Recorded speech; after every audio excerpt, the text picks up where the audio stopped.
చాలా కాలం నుంచి మానసికంగా ఇబ్బంది పెడుతున్నటువంటి ఇంట్లో వారి సమస్యలు, ఆరోగ్య సమస్యలు, ఉద్యోగ సమస్యలు ఇవన్నీ ఒక కొలిక్కి వచ్చి మీకంటూ ఒక గుర్తింపుతోటి మిమ్మల్ని ఒక ఉన్నత స్థానంలో నిలబెట్టేందుకు దోహదపడే సమయం ఇది.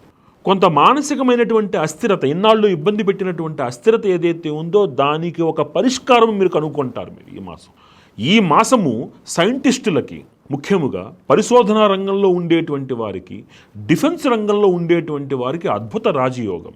అదే విధముగా కళాకారులకి మంచి గుర్తింపు లభించే సమయం. రాజకీయ నాయకులకి కొంత స్తబ్దుగా ఉన్నప్పటికీ వారి గుర్తింపుకి ఏ ప్రమాదమూ లేదు. విద్యార్థులకి అనుకూలంగా ఉంటుంది. రాజకీయ నాయకుల ఒత్తిడి గవర్నమెంట్, ప్రభుత్వాధికారుల మీద విశేషంగా పనిచేస్తుంది.